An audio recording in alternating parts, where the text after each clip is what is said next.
What I would like to do at some point is my soundboard I have at home is probably a little too big. I'd like to get a smaller one that I can travel with so we can have a line in on it.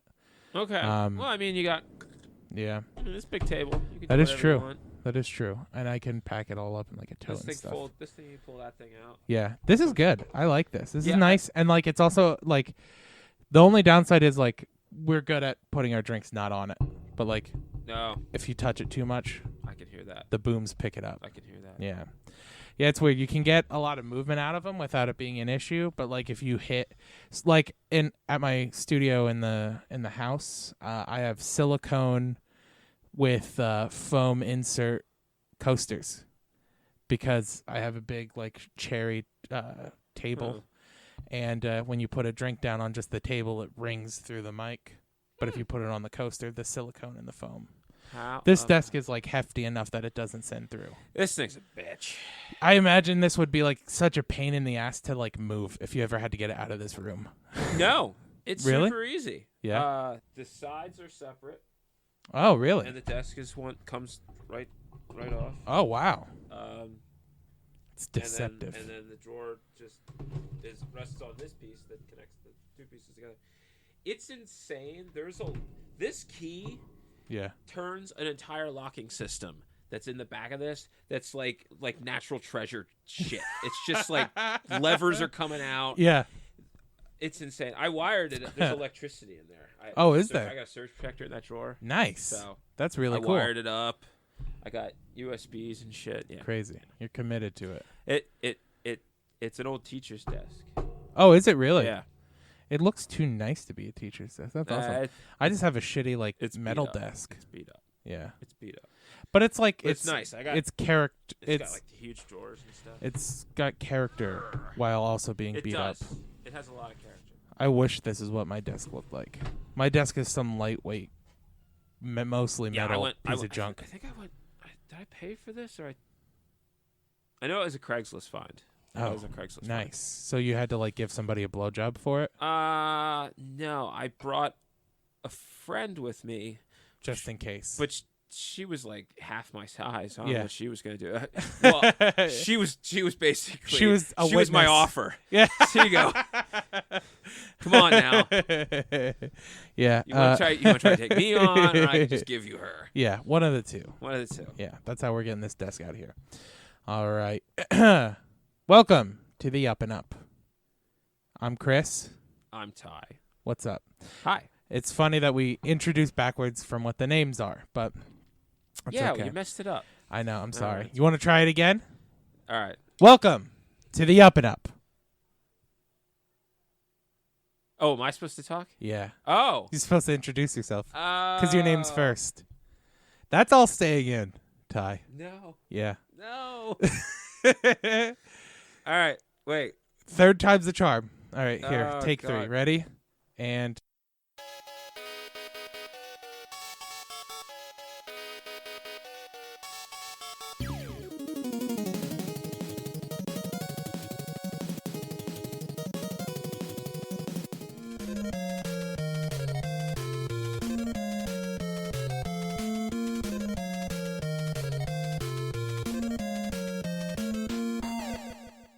Welcome to the Up and Up. I'm Ty. And I'm Chris. How's it going, Yes. everybody? Man, that's gonna be a fun one. I can't wait. I can't wait to send you that episode. That was it. I'll. That was my one shot. Yeah, I'm it's gonna go okay. home. How's it going, man? How are you? I'm good. I am coming off a 2-week vacation. Me too. It's Really? crazy. Yeah. Winter break. I love. Oh yeah, the teacher It's thing. like the big perk of being a teacher. That and summer off. I have to fight tooth great. and nail, but I save all my days. Yeah. Well, like as much as I can stomach. Yeah. for That's the smart last of the though. year. Well, you get 2 days. You get 2 days off in December, and I try to bridge them up. Yeah. And then the kid's birthday is. It all pays off. It's all worth it. Yeah. Yeah. It's I don't all. like It's the good to summer. like start up. I don't like summer. I'm the same. Honestly, I'm kind of the same way. Like, I'm probably gonna end up going back to GameStop or something in the summer, just because, like, Really? I mean, Do you think they're going to be a company still? yeah, absolutely. Okay. They're becoming an esports like front now, except in like small towns. Small towns are like the store I used to work at in. I bet. It's a I'm port used to area. Philly stuff. Yeah, the ones down here will probably actually become they're all esports places. Okay. Because that's what GameStop's remodeling is going to be. Is like in metropolitan areas, it's going to be a place where like you can come. There's going to be tournaments and competitions, and you win Just like store esports, credit. Like you don't think like they that. would bridge over to game board game too? I feel like I think they have should. the I think venue. they would be smart to, especially some of the larger stores. Like a place where like just rent out like rooms. Yeah, absolutely. Deck them out. Yeah, for sure.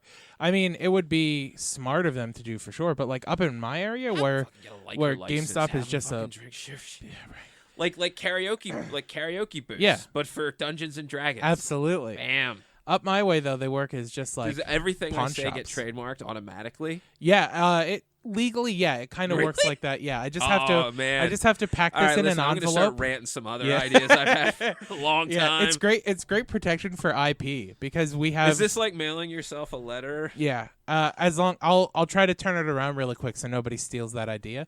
Once it's published, it's the same as mailing yourself a notarized letter. Nice. So I'll turn it around. I'll have it published like next week, and then you can start publicly talking about it. And then if anyone steals your idea, we have a lawsuit on our hands. This is awesome. Yeah, it's a good protection.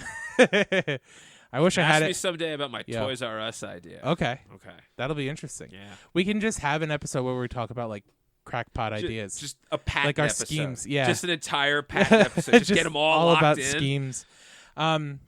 So and then just sue.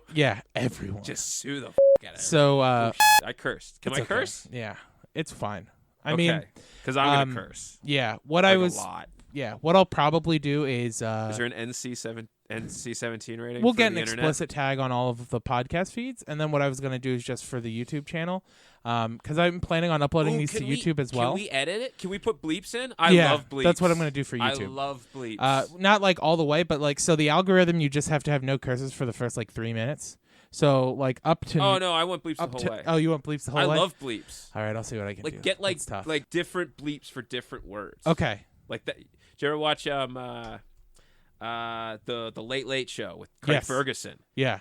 All his bleeps were different sound effects, Yeah, like a train engine, and like just so you could figure it out. Yeah. It was like a code, learn. like you could print out a list. Yeah, yeah. That was my favorite Late Show. Yeah, bleeps are funnier than actual swears, though. It really is.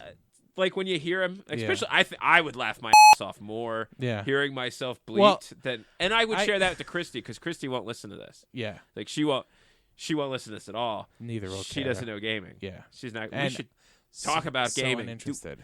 I want some topics. What's so funny is we can this will be like our secret away from we'll like start by talking about gaming, and then once we're sure they're out of earshot, we can talk about drink and play video games. Yeah, because I never get to do that. Either. So it is pretty early. We're recording first week of 2020 in my office. In your office. So I figured our big goal for today.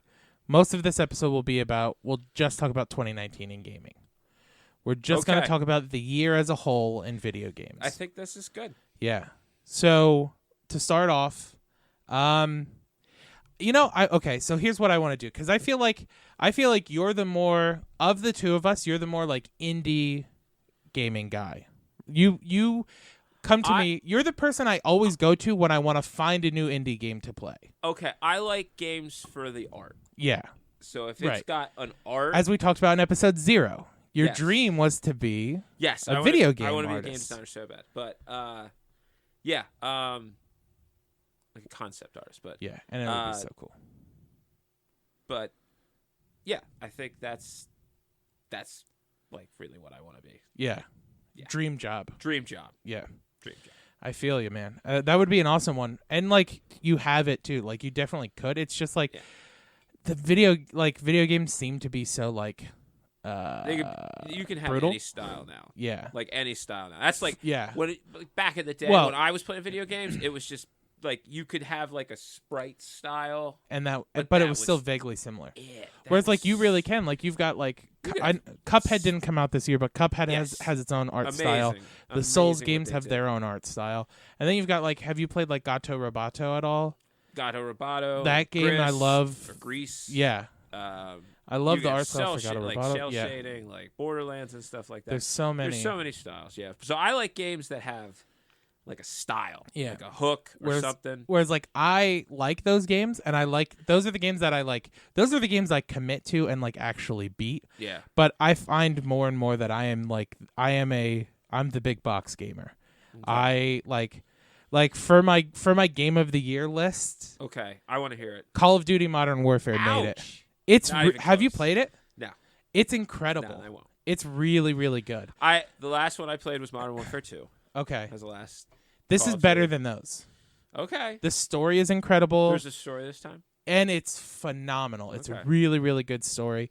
Okay. It's like fun to play again. You know what I mean? Like all around. Like I'm enjoying playing online. It's not as toxic as it used to be. Okay. I don't know if it's just like all the shitheads grew up. That would be like I never really was bothered by the toxicity. Not my genre. Yeah. Not my genre. And like I can't believe that's your genre. The art style is really good. Well, so see what happens is I'm kind of surprised by it too. When I worked at GameStop, one thing Call of Duty does that's really awesome of them, I wish more game companies did it. They give the whole store the game for free. Oh wow. So like it doesn't matter if you were like a seasonal employee who works 4 hours a week or the store manager. Everyone in the store gets a code. Nice. And now that I'm no longer with them, but I have friends who still work there and don't play the Call of Duty games at all, so I was like, hey, can I get that code? And they didn't share it with me because legally you're not allowed to. Obviously not. But so you bought the game. I bought the game, and I was like, loved it. I am truly surprised because like I did work at GameStop for Black Ops 4, and I hated it. It was not good. But then Modern Warfare came out. I don't think I played Black Ops 4. Story's really good. They brought back Spec Ops mode, which is like these really hard missions that you do co-op with people. Did they have? I think they had that in the old Modern Warfares, but but they brought that back, and that's super it's hard. Like the Juggernaut guys. And yeah, shit. I am honestly blown away by how much I enjoy that game, and how it has kept me like the old Call of Duties have. Like it hooked me. It's my oh, I'm going to bed in a half hour. Let me get on and play a match. Okay. It's just like I turn my brain off. Yeah, because I don't play a game like that. I don't play it competitively. Yeah. Like I don't care what my KD is or anything like that. But it is just like I just I've been thinking a lot today, or like it was a rough day at work. Yeah. I need to like just get some aggression out and shut down right before bed. I do need a game like that. Yeah. I haven't had a game like that in a while. I've been playing just like some really deep, heavy games. It's perfect for it. And then they've got new game modes in it too that are really cool. Like there's this one mode called Gunfight, which it's about 20 minutes. It's 2-on-2. And every round you start in a very small map with the same exact guns as the people on the other side of the map. And your goal is to just get to 6 wins. Mm. So like it can be got some Counter-Strike vibes to it. Okay. It's like I love that mode. That was a fun mode. Yeah. Every kill you get gun game. Yeah, I love they bring it back like game. once a month for a weekend, and that's like the weekend I hop on. I'm just like, this is what I'm gonna do. This is my life. But like it made my list this year because it is Activision listening to us. Like it's listening to the people who play the game. Activision's been they've turned around. What honestly I think so they're not Capcom, but they're and they're not Konami. I know the whole I stand with Hong Kong stuff came pretty late in Activision's year. But I do think that a lot of their good decision making is based off of them being like, well, we've had pretty poor PR the past few years. Like all of the crunch people are talking about and what's happening at Blizzard and all of these terrible games coming out that people are not excited for. But like the whole like, you guys have cell phones, right? When they released Diablo Immortal. And they were like, we got to start doing things right. Yeah, which I think off another company that did that, I think, is EA with that new Star Wars game. Have you played that at all? I've not played that. My friend started playing it. He really, really loves it. And he is a guy that doesn't follow games media. Yeah. He wouldn't have heard about, like, the weird nitpicking that, some people have with right. like, game-breaking glitches and stuff right. like that. It is. He would be a guy like, oh, the game's froze. I was like, that's stupid. Yeah. I'll just restart. This game's fun. Yeah. Like, yeah, he's one of those guys. if you haven't played it at all, by the time I finish it, I'll let you borrow it. But Oh, it is okay. I love it. That would be good. It is if you combined like a Soulsborne game with like a Metroidvania. I was thinking more of Uncharted. Okay. It's like if you mix those two. Okay. It's pretty I really, really enjoy it. The story is like compelling. Like it's one of those I don't skip dialogue. It's one of the first games in a long time. Like that's one thing that is like really bad about me. I love the Soulsborne, all of them. Mm-hmm. But I've never paid attention to the story because I'm like, I know this is so fucking convoluted. Yeah. I'm not interested. I'll watch a retrospective some of this, like, yeah. in a couple years. Yeah, absolutely. Yeah, that's not bad. It's awesome though. I the only thing I'm going to worry about though is I think I still see just the box art and like people playing little snippets of it, and I'm having a really hard time not thinking of Ian from Shameless. Like that's the only thing I know. Yeah. Like once I play it for an hour, that'll slip away. Yeah, but like I'm just like that's just wise Ian running around. Yeah, with a lightsaber, and he's canon now. He's part of the Star Wars canon. I know, which is awesome because I heard like he played a good Joker. I've heard, on Gotham. Yeah, I've heard he's really good at it too. Me neither. Like, and I could see that. I heard his laugh. He got the laugh. Yeah, I heard the laugh was good. But yeah, he's good in the game. That's good. That's good. But overall, like I'm really happy with that. So it's cool to see EA put out a game that has no microtransactions. Yeah. No multiplayer. Really? It is just a story, and when it's beat, you can go back and do it in New Game Plus. And like it is so and like one thing that's cool too that I really, really love is like there's the upgrade system in it, which any RPG game has to have an upgrade system. Pretty much nowadays. But there is no weapon system at all. Everything you find in the game is cosmetic. Because like how stupid would it be to be like, "Oh, I found this better lightsaber. Yeah. It does more attack than that last lightsaber I had." Yeah. Like it's just like, no, you can customize your lightsaber. Sekiro. Yeah. Yeah. Well, but you gain abilities, not like stronger weapons. That's I like that about Sekiro a lot too, though. That it was just like you'll never get another weapon in the game. You'll get these cool prosthetic tools, and that's it. Same sword you started with, you're beating the game with. GOTY then. GOTY was Modern Warfare. Modern Warfare. It 3. I don't. Is it 3 or is it 4? It's just Modern Warfare. So is it the same story? Is it a reboot or is it a reimagining? It is a reimagining. A reimagining. It is, or like it's. I'd say it's probably closer to a reboot than a reimagining, because this does a lot better of a job. Now, the game was embroiled in some controversy with like one of the missions was based off of a thing that happened in the real Middle East. And but the US was the bad guy in that one, and you play the game and it's essentially the same story as the real life event that happened, but just Russia's the bad guy instead of the US this time.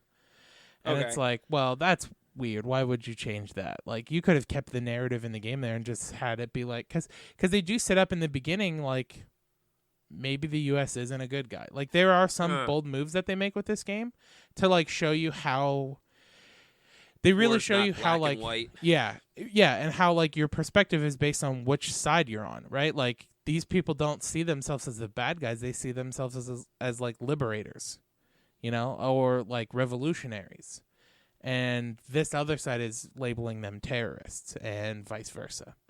But narratively, it's really good. One of the reasons why I think it's contender at minimum for me is that it held my attention like most of the time the story in shooter games lose me at some point, but this like I was waking up early on the weekends so I could get some more story mode in.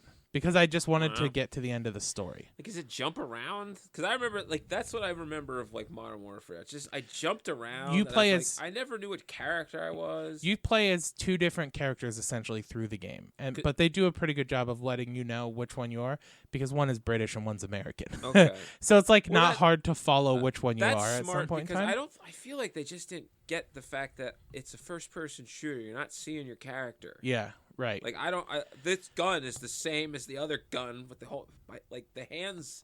Yeah. They're wearing gloves. I don't know. Well, and one thing that's really cool, too, about this one that they did is, like, there are a lot of non-scripted deaths that can happen. Like, members of, like, your fire team. Oh. Like, so, like, I had one mission where you're going through a house. You're sweeping through a house, lights are out, you have night vision on, and, like, this dude who is part of your fire team dies, and now there's this whole scene where, like, he's getting dragged away, so only you and one other guy move on. I get to the top of the stairs, guy pops around the corner, hits me with a shotgun, I die, and I'm like, all right, well, I'm gonna start over. And this time that character doesn't die. He doesn't get shot by a bad guy, so now there's 4 of us moving up the stairs instead of 2 of us. And I was like, whoa, because it felt really scripted the first time. Like, it felt like that guy was supposed to die and make us less of us going upstairs. See, that's like, what I'm excited It was for. really just like NPCs can die at any point in time. Yeah. Outside of, like, you have, like, there's, like, Sergeant Price, who came over from the old one, the redo. He's the Scottish guy. Gotcha. Big mustache.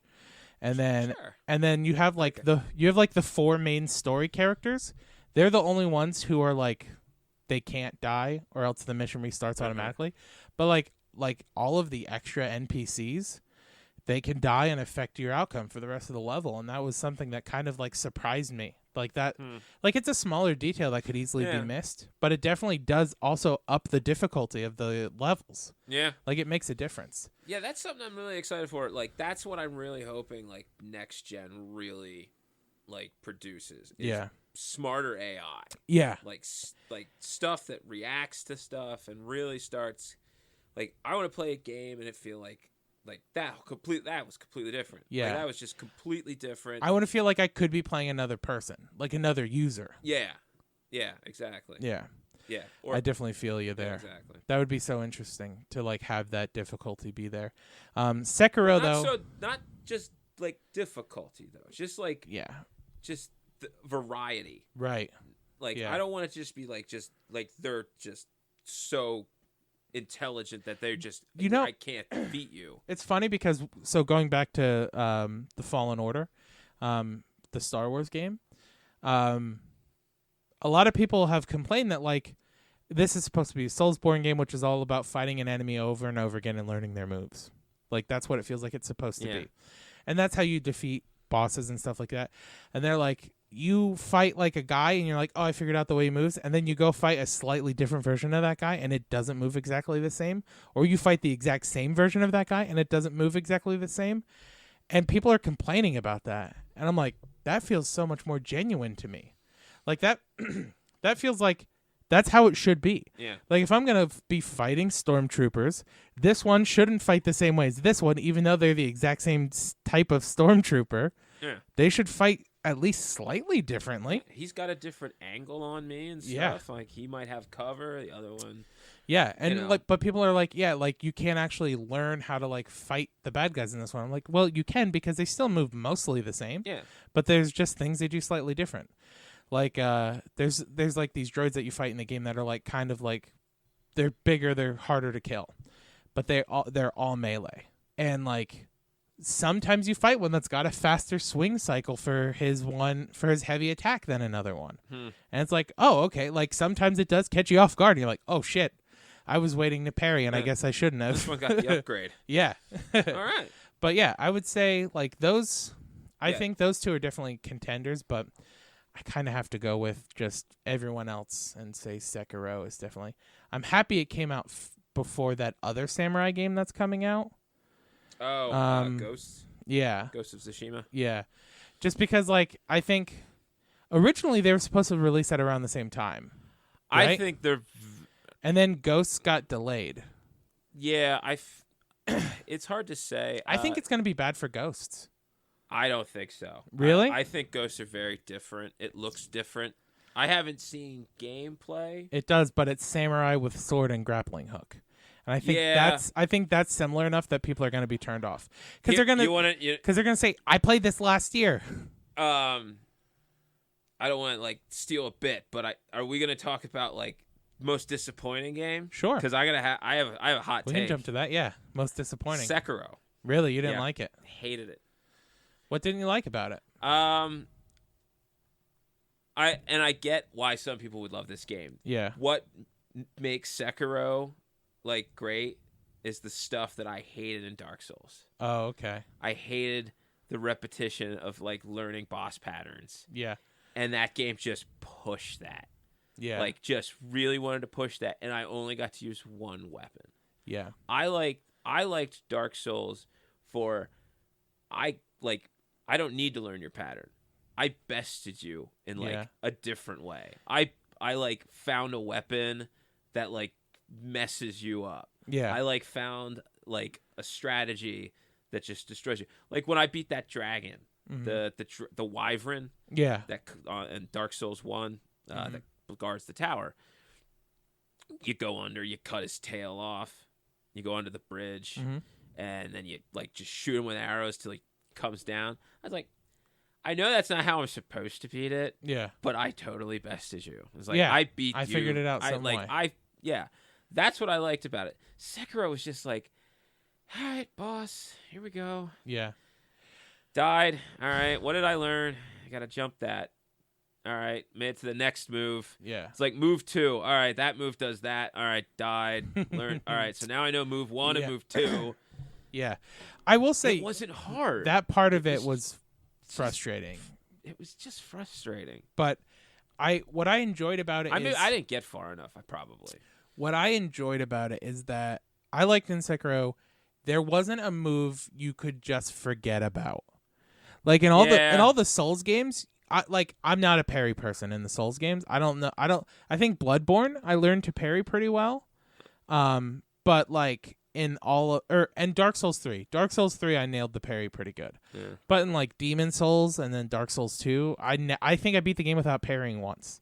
Whereas like what I really liked about Sekiro is like you're gonna learn how to do this move. Like that is the first game where I've done every tutorial multiple times because I'm like I remember when I was trying to fight the one of the first big bosses, the guy who's on the horse, right? And he hits you with that spear, and you're supposed to do the step on it, parry, and then stab him.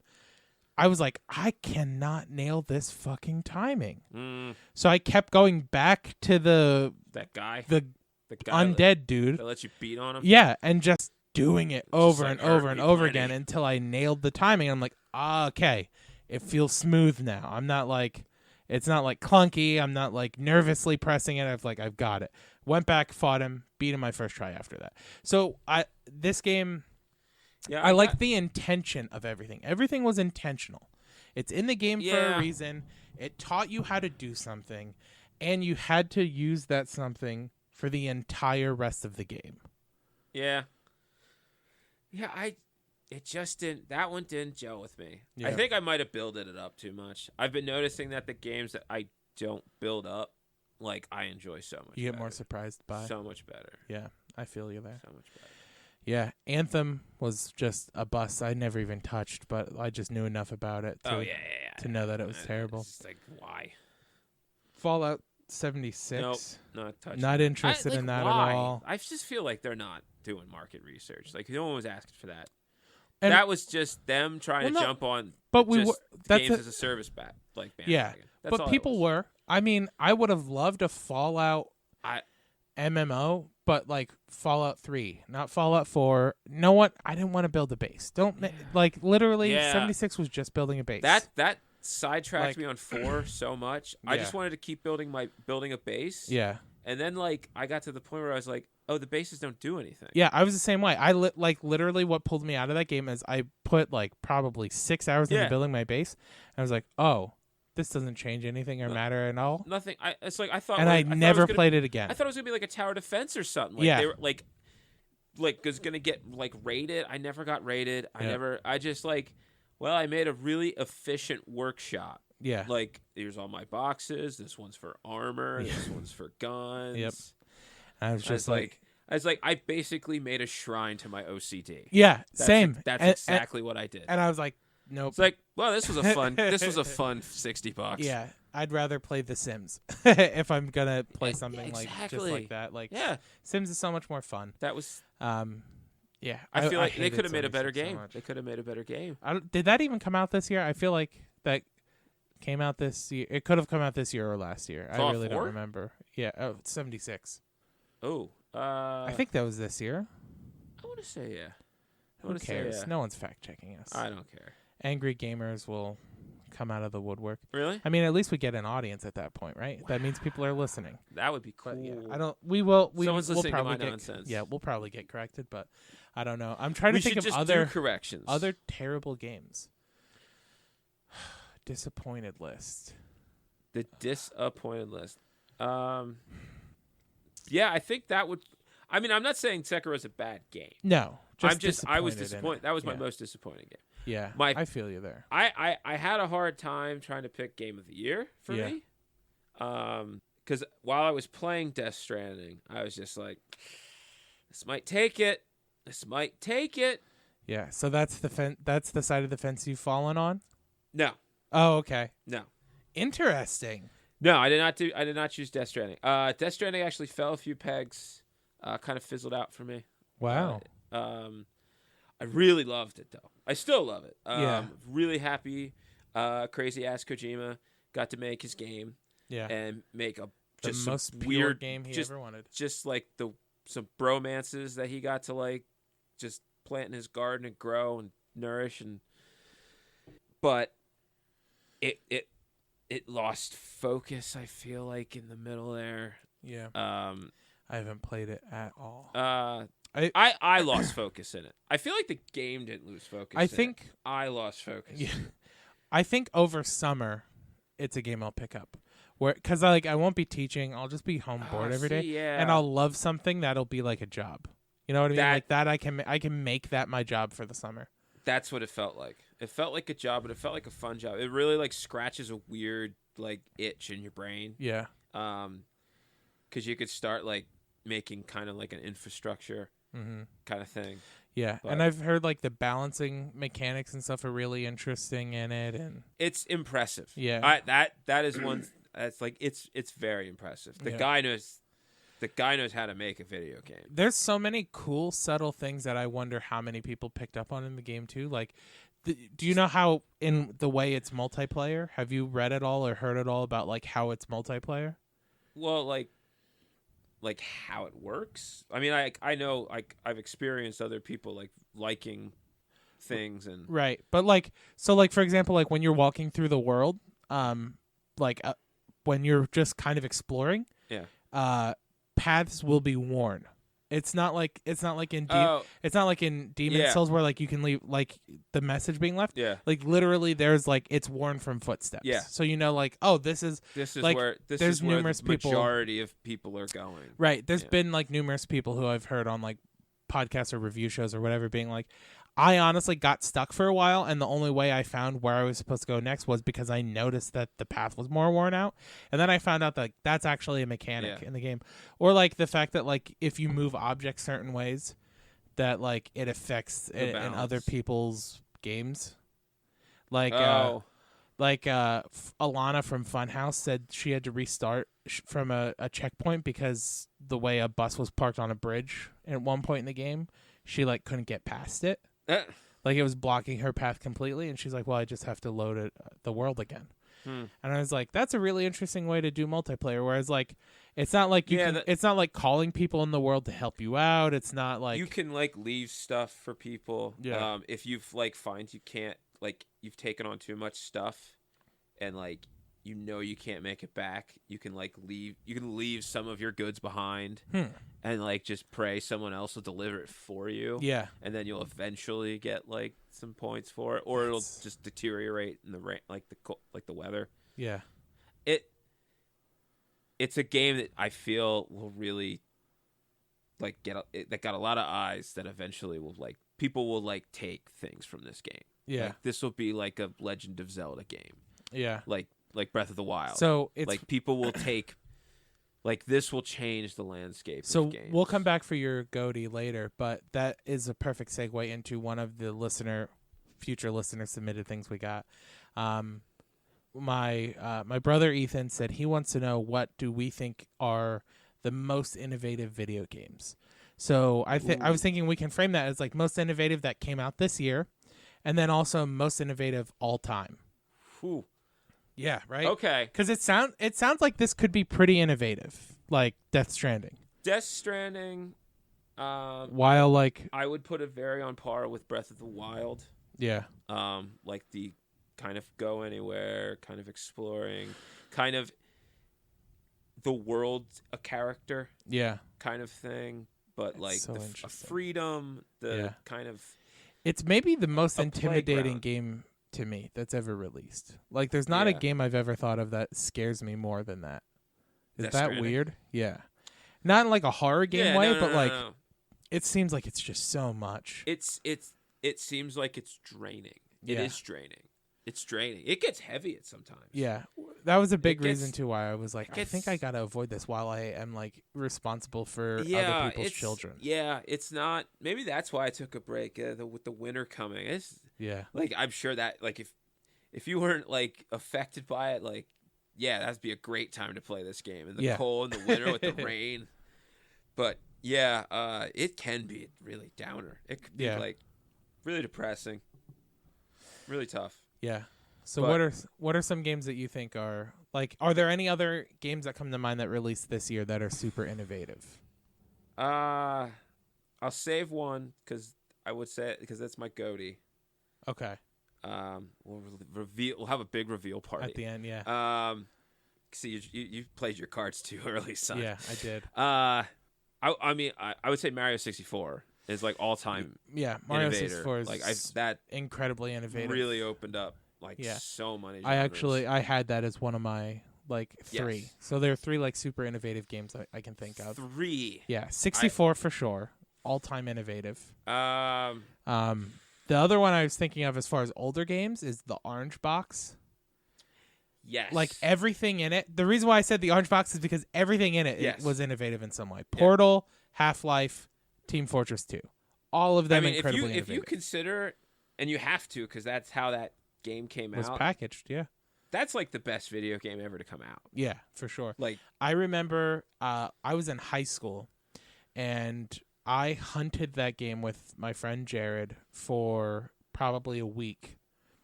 Just like, because it was before GameStop's like pick up in store thing was like very easy, and you also couldn't ship online. This was like 2010, 2011. So we literally we called like 3 different GameStops, and then finally one of them was like, well, let me search our system here. And then it's funny because we lived in Shamokin, PA, and he's like, oh, the Cole Township GameStop has one. And we're like, what? Why does that have it? So we drove up and I bought it, and it had the original box art, and it had like the insert. Half-Life Episode 2. Yeah. As well. Yep. And I bought it. Half-Life 2 Episode 2. I bought it for PS3.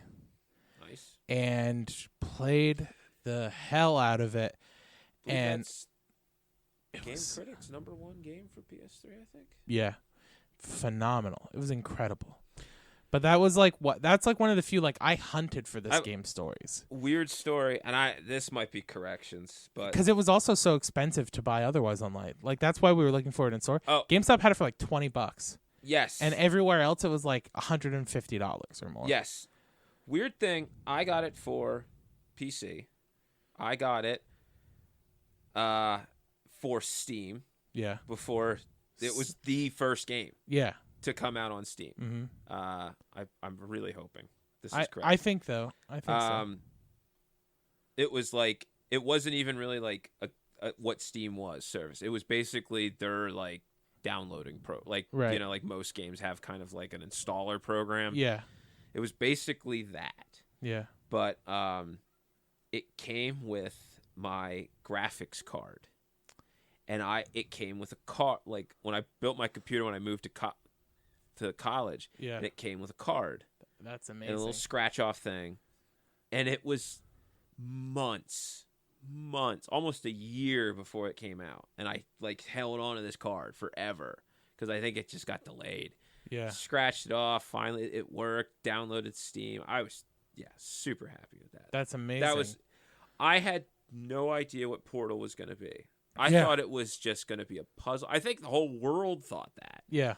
And then, like, all of a sudden, just third walls breaking. Yeah. Broken. Gladys is amazing. That song. Yeah.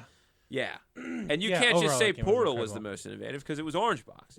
Like, Orange Box was the game. Yeah. Well, and also then, like, Team Fortress 2, I feel like really birthed so much of, like... So much. Like... and I played the hell out of that game, too. Like, Overwatch wouldn't exist without Team Fortress 2. 100%. You know, a bunch of those, like, sort of, and they're just working on a foundation of Team Fortress 1, which was amazing back in the day. Yeah, absolutely. Team Fortress 1, we played that in college, like, all the time. So, for innovative games this year, and we'll see if you... It's in early access still, but Dreams, I was like, is definitely super innovative. I think I gotta put the money in. Is the VR out yet? I don't know, because I feel like no one's. Every time I see like people streaming, I never see anyone doing the VR with it, and I just feel like that would be the only one. I wonder if the VR is like in the release version, I've been thinking about. I don't know if it's still. Have they moved to pre-sale, or are they still in like early access? I think it's still early access. Because early access, I think it's like 40, and then like release will be 60. So I was like, because that's one game I really wanted the PSVR. Mm-hmm. Thank you to my friend Kevin, by the way, who generously gave that to me because he was just like, I only plays Resident Evil, and I just really don't play it. I was like, I will play the piss out of this. Yeah. I just beat Trover with my friend. Nice. Just beat Trover. Got all the green power babies. We got super fucking high. That was fun. I don't want to spoil the ending, but I've heard really good things about it. It was impressive. Yeah. Like the last stage where like shit just gets really weird. Just I was really digging the music. I was really digging the environment, how they handled VR. Yeah. Like they knew what the limitations of VR are, and they kind of like catered played, it to that. Yeah, they like made fun of it almost. Yeah, because your character is called a Chairorpian because you're stuck in a chair. Okay. The whole race of Chairorpians, they just live in chairs, so you can only like swivel and like teleport. Okay. So they built like why you can't move around. Yeah, because that's a big complaint with a lot of VR games is like the teleportation movement aspect. They leaned into it. With upcoming Half-Life Alyx, people are like, why is teleportation one of the moving options? Because that doesn't make any sense unless they make it narratively fit the game. Yeah. But I was like, that's weird. It's hard. But yeah, it just looks like from what I've seen, it feels like it's going to be the new like Gary's mod. You know what I mean? Like it's going to be like people like studios will make entire games in this other game. Which then I love like part of innovation is like what happens with that then? Like is EA going to be able to sue Dreams because people are making Dead Space 2 fully playable in Dreams? Nintendo has already tried from my understanding. Yeah. Because somebody made like playable Donkey Kong 64. Yeah, and Nintendo tried to make that Star Wars. I saw, and Nintendo tried to do a cease and desist, and they were like, "Nope, this is protected. It's not being sold." Yeah. When you buy the game, you're not buying that. You're buying the game. It just so happens this is something someone made. I would be fine with that because if they can't sell it, I'm 100% fine with that. Yeah. But then what happens when entire studios are making games in this? And you know, like, is it going to be like? Is it going to be like? Donations would be appreciated. Wink, wink, wink. Like $30 donation to play this game. Do you really think that would be their like? Do you think they would just go in that weird niche market? Where it's just a bunch of indie guys? What happened with Counter-Strike? Counter-Strike started as just a mod, and same with Dota. Dota's the most played game in the world. Yeah, and it was a Warcraft 3 mod. Like it's insane. And Warcraft can't. Blizzard has no say on that. Yeah. Nope. Well, you know what? Like, does the guy who came up with that the mod, does he have say? That's true. That's good. Like, is he getting paid? That's interesting. I don't know. Like, who came up with the Dota mod? I mean, I'm not like. Well, yeah, they're their own company now. So he basically just kind of used their engine, right? Well, and that's the issue is like so. He technically used their engine. It was their sprites, and still kind of is, in my opinion. Like it's really close. It's like super duper, like morally a gray area. Yeah. But like, is EA gonna be cool with it? Because like I love Dead Space 2. I will play Dead Space 2 again in Dreams if I can. You know what I mean? Like I mean if it's good, I would buy Dreams just for that. I mean I feel like they'd have to see if it's like a threat. Yeah, I think. Yeah. I honestly hope... and I think it has like a viable defense when you're like, well, Dead Space 2 isn't available on next gen console. So like, really, are we taking away from your sales of Dead Space 2? Yeah. Also, this isn't Dead Space 2. Yeah. Like it's Dreams. It's Dreams. It just like so they happens. It can't like be 1-to-1, right? Yeah. I don't know. It looked like it. Have you watched the Dead Space 2 thing at all? I have not seen it. It looks like it looks really close. And the Donkey Kong 64 one just looks better. It just looks like a better version of Donkey Kong 64. It's so weird. And you can make a game that big, with that many levels. Because Donkey Kong 64 is huge. Well, yeah, and apparently the Dead Space is fully playable. Like it's the whole story. And people are just making this stuff in PlayStation with a PlayStation controller. Yeah. Can you hook a keyboard up to this? Yeah, you can hook a mouse and keyboard up to it. But still, it's like you can do it with a PlayStation controller too. And it's crazy that this is coming from the studio who made Little Big Planet. Isn't it Media Molecule or something? Yeah. Yeah. But it's like it's funny because like so I have a theory that Wii U is just the original Switch Lite. They were like, we want to make something like the Switch, but we can't really execute it yet. So we're gonna see how people respond to this like shaped object and how it works, and then if it's really good, we'll follow through with the Switch. And I feel like Little Big Planet 3 especially was like, will people be responsive to this? Because Little Big Planet 3 had similar things where like people were remaking full Sonic levels and stuff. I remember that there was like race car stuff. Yeah, and you're just like, holy crap. I think like, what the hell?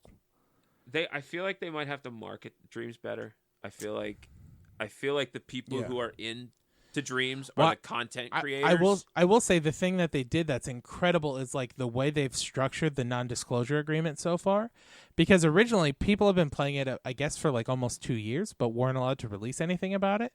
And then stuff started trickling out a little bit and they're like, okay, fine, you can release stuff. And people are like, look at these entire video games we made in it. And everyone was like, wait a minute, what?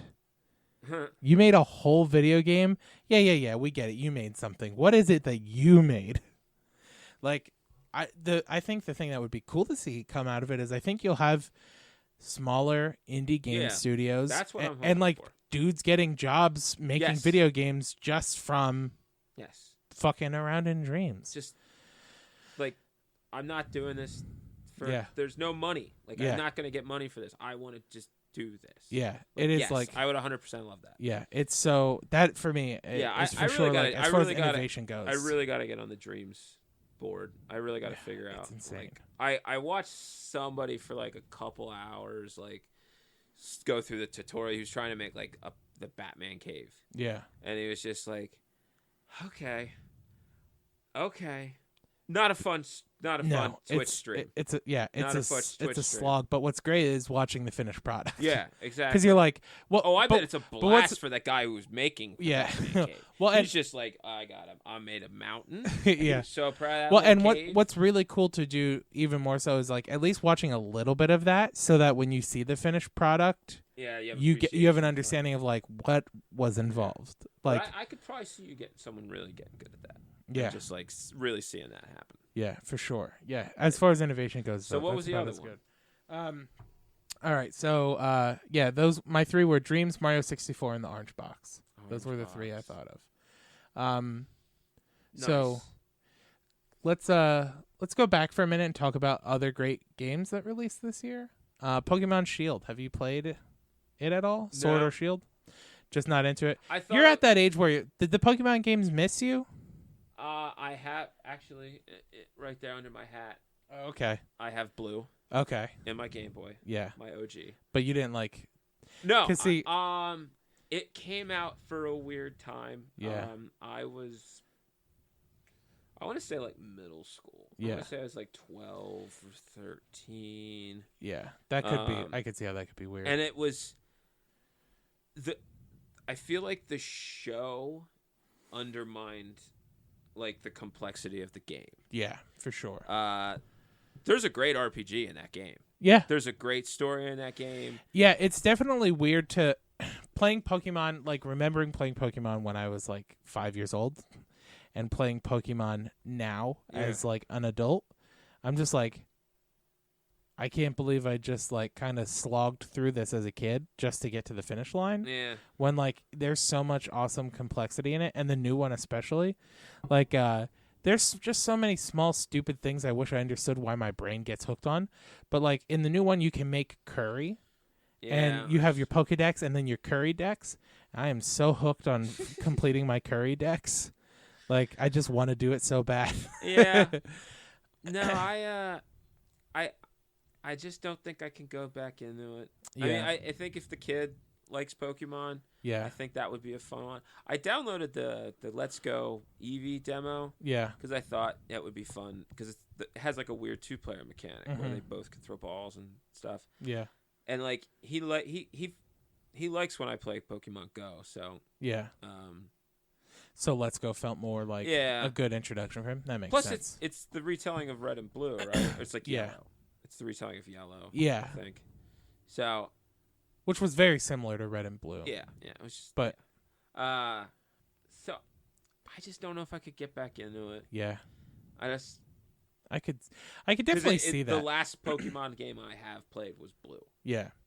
I really am enjoying it, but not like I did as a kid. Like it is really like I feel the urge to play. I'll pick it up and play for an hour, and then like I've had my fill. There's a lot of games. I haven't beat it yet, and I don't know how long I'll take to beat it. I kind of had like a streak of games where I was like trying to play them, and I was like, like those classic games that like I loved when I was a kid. And I was like, I'm gonna play that.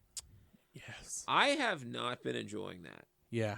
I've stopped doing that, and I've just let games. Retro games were not good.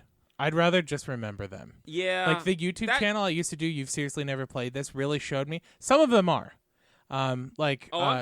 Yoshi's World was good. It's more. It's not so much that. Like, there's still good games. I'm talking about, like, great games, like Super Mario RPG. Yeah. I'll use that as an example. I started playing Super Mario RPG. Yeah. And it's just, like, it's a great game, but I'm just, like, that wonderment, wonder is gone, like, as when I was a kid. Like, it's the same way. I was that way with... And it's not that I'm not enjoying it. It's just, like, I'm not enjoying it as much as I did when I was a kid. Yeah. And I'm seeing things that I thought were magical when I was a kid. Yeah. Like, now that I know how video games work and sprites work, I was like, okay, they did a layer thing. They did, like, a weird... Yeah. Like, you know, like, when you play Castlevania on, like, Super Castlevania and the freaking map turns. Yeah. That, like, blew my mind. Yeah. Like, it still blows my mind because that's my only memory of it. I feel like if I went and played Castlevania now, like it would just be like, like it just like it, and it would erase that that thrill I had because I could think about it and get that little bit of dopamine drop. Yeah. If I feel like it doesn't feel as nostalgic playing it as it does remembering and it, though, for sure. I feel like it ruins it then. Yeah. I feel like it ruins my nostalgia now. Like Super Mario RPG does not have it anymore for me. Yeah. And it's a shame because I love that game. Yeah, Banjo-Kazooie's that way for me too. Yeah. That game I like. That game is my favorite video game of all time, and I refuse to play it again because I sat down and I played like 45 minutes of it, and I was like, "Uh-oh." Yeah. I'm finding problems. You get scared. Yeah, and I was I'm just like, I got to put it down. Yep, I was just I like, don't want the memory has to stay. Yeah, yep. It's so funny how that works like that, though. It's so crazy. Talking about Castlevania, the Bloodstained. Did you play that at all? Yes. Incredible. That one. My one made little the list brother, for me. my That brother one made the Kyle list was for me. like, Yeah. might be his game of the year. And you know what was great about that game? It's one of those like games that like it has like a glass ceiling. Yeah. And then it purposely wants you to hit that glass ceiling to like beat the game. Yeah. And then it just like it just dares you to break it then. Yeah. It's just like, all right, break it, and then just come and just walk through the castle with every single power up and weird combination you could possibly think of. You basically just enter a room, everything just explodes and kills everything else. So, yeah. What did you use? Did you use the picture frame shield? Yes. Yes. Yeah. What did it say? Oh my god. Because it said it. I've heard that saying 1,000 times. I can't remember. It's been so long since I've played. Every time you summon that picture frame shield, he said something. Also, the one thing I didn't like about Bloodstained was the weird backers. You could tell that game has like, it might as well just said Kickstarter Bloodstained brought to you by Kickstarter. Yeah. Like that should have been the tagline instead of Ritual of the Night. What was it? Yeah, Ritual of the Night. It should have been Bloodstained Kickstarter. Yeah. But yeah, Bloodstained was great. I like the art style of it. There was like, it was weird. Like some things were really out of place, and every time it was out of place, I was just like, some Kickstarter threw some money at them. Like that cat demon thing, I was like, I guarantee that's someone's cat. Yeah, and someone paid like $1,000 to have $5,000, and like, that was a stretch campaign right there. Yeah, yeah. I mean, I think that's one thing I'm really thankful about those things for. Like Kickstarters and stuff, like Shovel Knight. It's incredible. Yeah, and would have never gotten it. And I got like the Ultimate Edition or whatever, and it's just so good. The one game I was going to actually, and this came out this year, very unrecognized indie game that was a Kickstarter. That was going to be the one Kickstarter I really, really wish I would have backed, because I would have got the game basically for the same price I paid for it. Plus I would have got, I helped the guys out. Yeah. Blasphemous. Oh, yes. Blasphemous was awesome. Blasphemous, really cool. I have not beaten it. Got to the last boss. Saw that I could beat the last boss. Like, he was there. Like, I died to him. I had a little bit of health left. He had a little bit of health left. I was like, I know I could beat him. But then I was, like, looking at my inventory and seeing what, like, little things I could change. I was like, man, I missed a lot. Yeah. Like, I don't know. I think I have, like, 4, like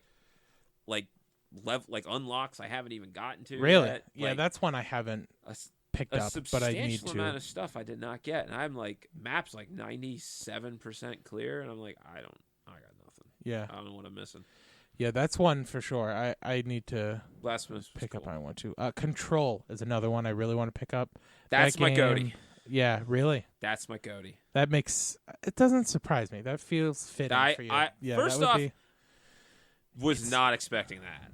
Yeah, I did not expect that was Control. But as soon as I heard somebody say Metroidvania, I'm just like, I'm in, 100%. Yeah, I love Metroidvania. Favorite genre. Yeah, love Metroidvanias. So, yeah, once they said it was a Metroidvania, I was in. I didn't care what it was about. Yeah, I just heard it was a good Metroidvania. I loved that. Mm-hmm. That was one of those games I was like, I'm excited to play it. Like, yeah, I want to go home. Who made that? What studio? Remedy? Yeah. Because, like, it had that feel of, like, it's no one big. Like, I can't imagine any large company greenlighting that. I want to say it's got Xbox money. Oh, does it? I want to say it's got Xbox money. Yeah, you're probably right. It's the same guys that did that weird... it's that same company that did that weird game that was, like, had that TV show mixed with it. Oh. And it had Littlefinger. Yeah. You know what I'm talking about? Yeah. I can't remember. Point Break or something. Yes. Quantum Break? Quantum Break. Quantum Point. Quantum something. It's one of those. Breaking points. I can do that. I can do that. All right. Remedy. Yeah, Remedy. Remedy Entertainment. Who is also known for Quantum Break. Alan Wake. Oh, Alan Wake. And Max Payne. Oh, I forgot they made... Come on now. Okay. So Come on yeah, now. not a huge studio, but Not a huge studio, but Max has Payne, made one of great my stuff. favorites. I loved Max Payne 3. I'm one of the few people that I loved never played 3. I love the third one. It felt like a good end to it. Max Payne 2 was awesome. Now you made me want to play it. I loved Max Payne 3. Yeah. I really, really did. I love that detective, like that gritty. Yeah. Sin City Max Payne 2 was stuff. amazing. That's one of my all time. Alan Wake wasn't bad. Yeah. I liked Alan Wake. I feel like my little brother liked it. It was flawed. Yeah. But okay, Alan Wake is like Control. Yeah. Without the fun. Okay. That's Alan Wake. Is Control on PS4 or is it Xbox only? Xbox PC. Cuz I don't think my computer can run it. It runs so good. Yeah. I was really shocked. Like mine's not super good. Yeah. It ran like ultra, like really smooth, like crystal clear smooth. Interesting. I want to play so bad, but I don't. PlayStation 4. Oh, cool. Awesome. I'm so happy. Honestly, I loved Control. One of the best things to look forward to in the future of gaming is it feels like we're getting away from exclusivity. Like going back to Call of Duty, when you're in a game, right? It tells you what platform someone's playing on and with what. So like it shows like in the lobby, Mouse. it shows like mouse and keyboard computer, mouse and keyboard computer, mouse and keyboard PS4, computer controller. Like it tells you what they have, what system they're playing on, and how they're playing it. So when you see that Switch guy join and kicking everybody's ass, you're like, damn. Yeah. What is this guy doing? He's on another planet. How many arms I'm hoping we can we're getting further and further from that. And I really they're starting to play nice. Yeah. They're starting to play nice. Well, I feel like Nintendo and Xbox getting along forced Sony's hand. Because good on them. Xbox is going to put their streaming service on the Switch. That X Pass or whatever it's called. I haven't heard confirmation on that. Yeah. I haven't heard. It has been big time. I've heard rumors. I haven't heard anybody in the higher up saying anything. Yeah. I thought it was going to be announced at E3. Yeah. But no. I thought it was going to maybe be like tagged on with Banjo. Yeah. Like when they announced Banjo. Yeah, that would have been cool. I thought they were going to do it. But yeah, I don't know why I thought it was confirmed, but yeah, still. I don't think confirmed yet. Correct me if I'm wrong, but I don't think confirmed. I know it was a heavy rumor. Yeah. Like a big heavy rumor. Interesting. Because why not? I mean, I guess it launched for PC, and I've heard it's been really good on PC. Like, this is the one where you can, like, it's a subscription service. It's like Stadia, but for Xbox.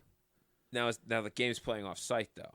Yeah. Okay. What do I have? I have something else. What do I have? But like it's like you can like Halo and stuff is on it. So like people were freaking out that you can play Halo on a PC finally and all that stuff. Oh yeah, Game Pass. Yeah. So Game Pass is not what you think it is. Game Pass is more like Netflix. Okay. You you're streaming the game. No, you're not streaming the game. Oh, really? You have permission to play the game while you have Game Pass. Yeah, it's like PlayStation Now. Yes. Yeah. Yes. That's what it's more like. Yeah. But instead of it just being 2 games released, and if you download them, you have them as long as you rent it. This is here's a whole library. You can download, delete stuff as much as you want. That's what PlayStation Now is too. But the game it's isn't running off site. Yeah. The game is running on your computer. Does it run smoothly? Yeah, because it's still running off your computer. Oh, it is. Yeah, you're not streaming it from an off-site. Well, because Sony's PlayStation Now is terrible. Yes, well, Sony's PlayStation infrastructure is terrible. Like their internal network's terrible. Yeah. Like I do installs all over the place. I'm lucky if I can get over like 90, like hardline with gigabit internet. Really? Like it's bottlenecked in Sony's side. Yeah. It's garbage. Yeah. I used to have that problem. But this is how I got Outer Worlds, which is great. I heard great things about it. If you like Fallout, loved New Vegas. Yeah, if you love Fallout, New Vegas, like this is so much better than New Vegas. Yeah. Like, don't even bother playing New Vegas anymore. Play this. Really? Ashley Birch is amazing. Yeah. I love Ashley Birch. She should voice everything she wants.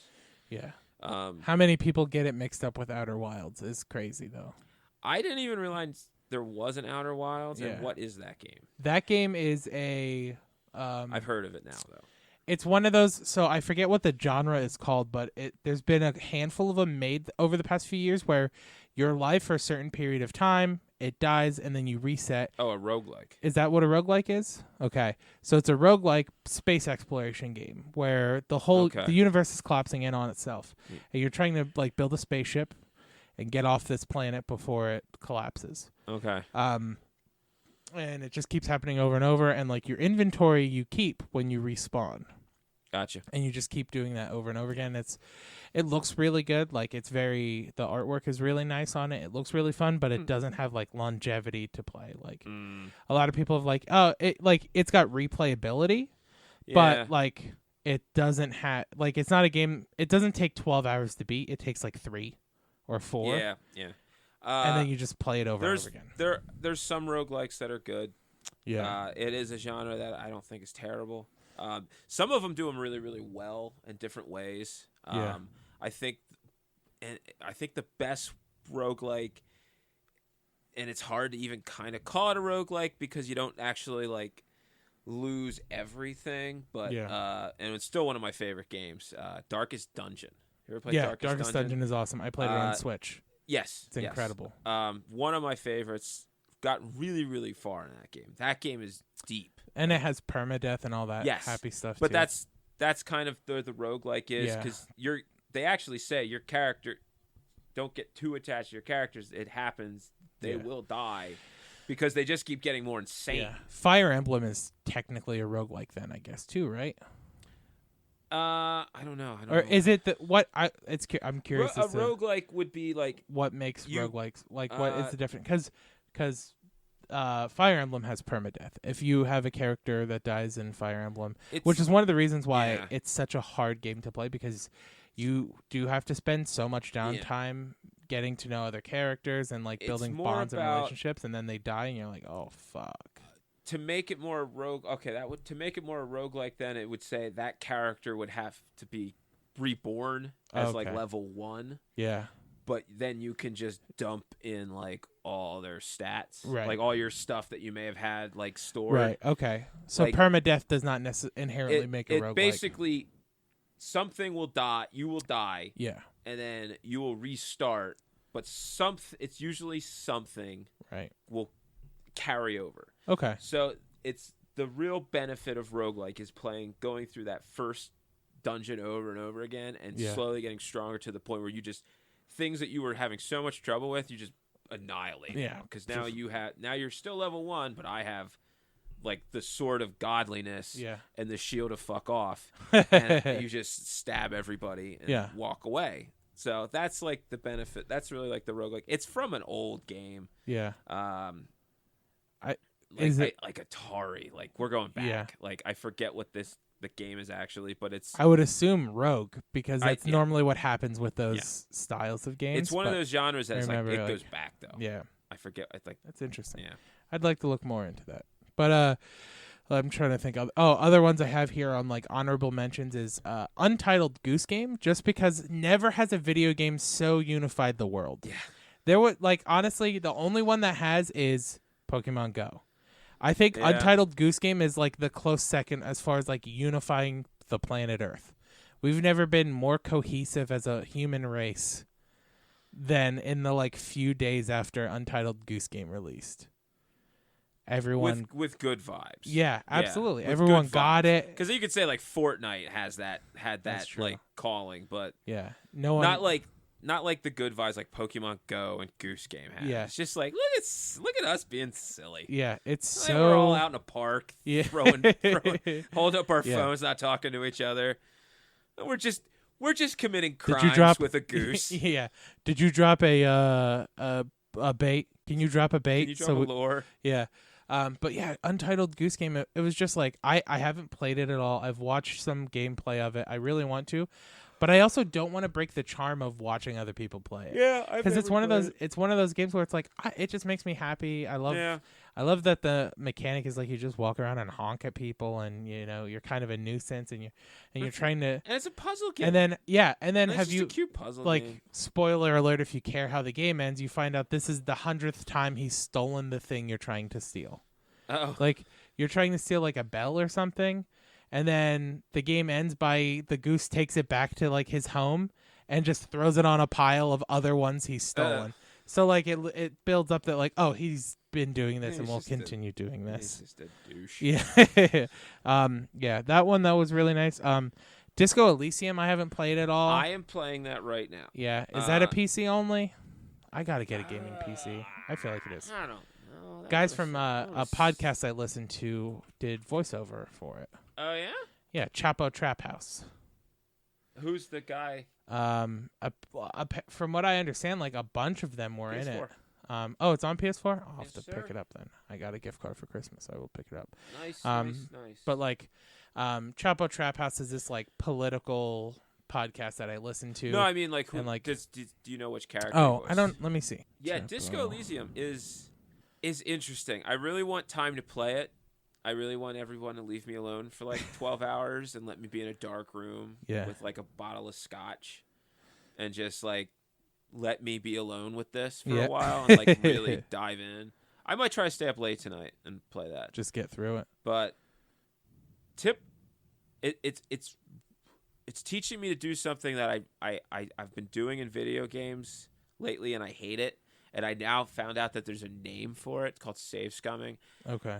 It really, I didn't know that's what it was called, but I started doing that, and I really hate it. Yeah. I don't like doing it. I really wish games would just autosave. Oh, I know. Like, just let me accept my decision. Don't give me the option to go back. Yeah.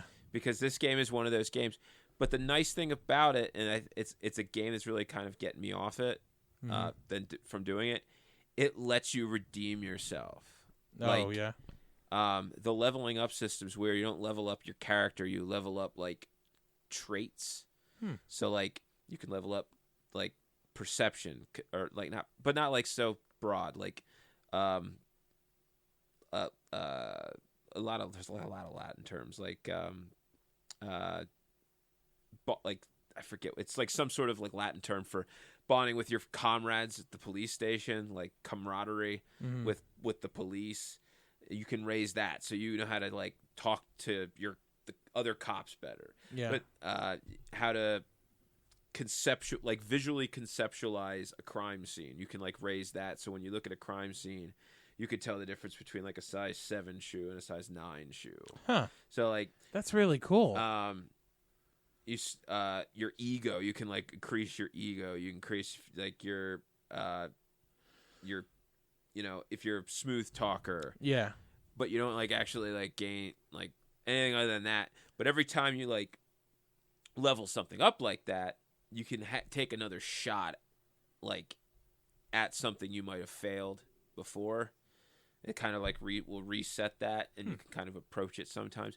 Sometimes, though, you can reapproach a certain thing just from talking to a certain person, learning something new. Yeah. You can, like, then go back, and then you have sometimes even a better chance of getting it because now, like, you know something extra and you, like, tried something that didn't work. So, like, I know not to try this and I know this. So now I even have a better chance. Yeah. And it's all, like, dice rolls and stuff like that.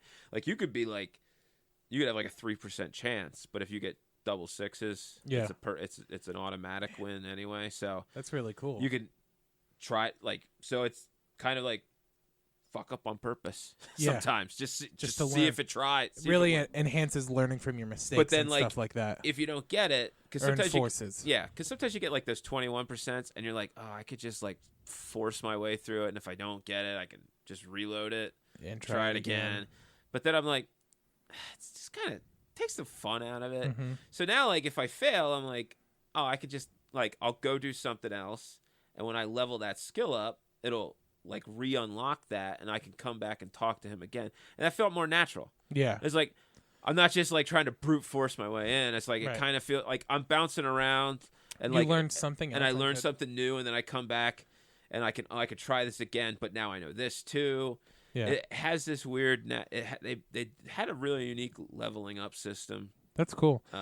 So I found so Matt Chrisman from the podcast plays Titus Hardy, who's the union leader. Yeah. Felix Biederman is the scab leader. Yeah. Okay. Will Menaker is the. It doesn't say the name. It says just the punk fuck the world. Is that like a character in the game? Maybe. The pushover punk fuck the world. Okay. And then Virgil Texas plays the man who smokes on the balcony. Oh. That is just his name, Smoker on the balcony. Smoker on the balcony. I have to meet him today on my game. That's cool. That's cool. That's very cool. But yeah, I'm big into mad respect to the VO guys. Yeah, like, and it's cool because they did it for free. Like the company reached out and was like, "Hey, we've got this really cool game we're trying to do, but we can't afford voiceovers. We're huge fans of your podcast." Nice, good for them. And the dudes were like, "Yeah, we'll do it." And now they did a good job. Yeah, the characters were good. It's funny because they were just talking about it in their year wrap up. They were like, hindsight, we should have got a little something from them for it because of how successful the game is doing now. Oh, yeah. And then they were like, we're kidding. Of course, we were happy to do it. We're happy to be in the game. But they were like, it's crazy. I would do anything to have my name on a video game. Yeah, they were like, we never thought it would have been just be like, yeah, he helped this game. He did something. Yeah. I would love that. Yeah. It sounds so cool. And that game sounds really, really good and interesting. It sounds like a better version of LA Noire, which is awesome. Yeah. It's really well written. Yeah. Really well written. Incredibly good dialogue, witty, funny, clever. Yeah. Dark. Yeah. They introduced some weird stuff that I haven't they're doing some really crazy world building on the outskirts of this whole thing. I'm just trying to solve a murder. Mm-hmm. I was talking to some people. There's some weird stuff happening. It's like a dystopian world. The world has ended, but it ended in a weird way. There's there's this thing they call the Pale, which is some sort of time that's ending. Yeah. And then there's people that can fly through it. I don't know. It's really weird. Huh. I don't know. I'm excited to check it out. It's interesting. Yeah. I really want to beat it. Probably won't. Yeah. It sucks. It sucks. I don't. Yeah, I feel like I never beat games anymore. It sucks. Star Wars, which after thinking about it for a while. Last one, I think I really beat the piss out of. Coming around on it, I think Star Wars is my game of the year.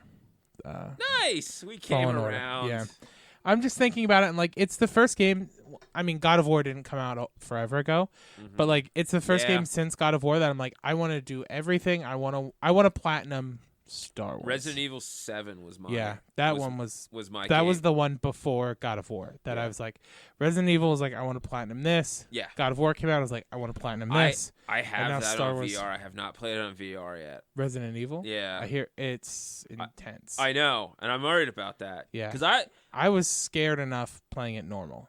I don't get scared. There's nothing on this planet that scares me. You can go back. It's still on YouTube. For my old channel, You've Seriously Never Played This. I beat Resident Evil 7, and it's just a catalog of how big of a pussy I am. No, I get startled. I hate getting startled. I just hate it. Yeah. As soon as it's over, I'm just angry. Yeah. I'm not scared. I'm just don't startle me. See, you can drip fucked up shit on the walls. You could nail baby fetuses coming out of bats' vaginas. I don't care. Yeah. None of that's gonna scare me at all. Yeah. But fucking just opening a door really quick, I'm done. Yeah. I'm the same way. It's all the tension. That when that old lady with the bees. Yeah. She opens the go away and she shuts the door. That's the worst part. Yeah. Or when he grabs you.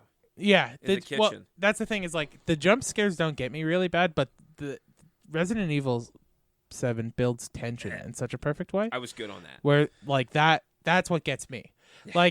I don't if you just jump scare me, you'll get and that's it. But if you build the tension up, I get so in my own head about it. Another one we played Ascension. Okay. or Dark Ascension Yes. or whatever it is on the YouTube Machine channel. for Pigs and stuff Yeah, like that. and that was Dementia. that was another one. Yeah. Where That I was one like, good. because it is just tension the whole time. That's all it is. So You I'm just never like get a freaking You out just the never get a entire weapon. time. Like the whole game is me just freaking out, and like me trying to do like dumb characters or voices to like try and ease the tension because I'm like so freaking out. But yeah, I love like horror games. I wish there were more. Outlast was really good. The new one. I've never really gotten into horror games. Yeah, I love the tension, man. I like that feeling. Wow. I like feeling on the edge of my seat, and like it works on me too, which is what I really like. I like giving up to like that animal part of my brain sometimes. To like it makes me feel like I'm not a robot. Like the like, oh, I have no control over how I'm feeling right now. No matter what I do, I can't shake this. I love that feeling. Wow. All right. It's weird. Interesting. Another mention for this year. This is another one you'll make fun of me for, man, but Madden 20. I am that guy. I buy the new Madden every year. I want them to eventually make it a subscription service. Yeah, okay. Where I don't have to. That's kind of like my beef with it. Yeah, I'll pay $50 a year if it means I never have to go pick it up. I think they would have a better. I mean, they're gonna have more money. Yeah. Doing it the way they do it. Yeah. But I think it would be better to do it more like Grand Theft Auto. Yeah. Release an engine. Yeah. Use that engine for 5 years. Yeah. And then absolutely. The money that you would be using to just constantly reproduce just the roster is all you're doing. You add a couple features and you update the roster. Do an engine, but that's kind of what they're doing. They're just getting a lot more money from it because they're just releasing the same game over and over again. And then when the next gen comes out is when they release the new engine. Yeah. And but I do think this one was the first one that tried new things in a while. So Madden has become an RPG, which which is what got me hooked on it more than anything else. Is like every position has its own subclasses, and you can determine how you want to level up those players' subclasses.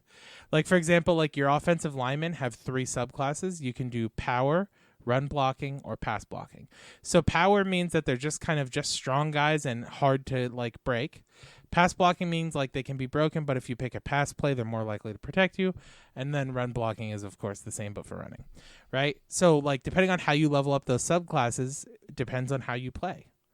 So like, and like you earn experience, you get little submissions, you get missions before the game starts where you have to like meet these criteria in order to earn experience. And like an RPG. It's incredible. Everything needs to be an RPG. It is, and it's so good. And like there's something like so in one of my online franchises, I'm the Kansas City Chiefs.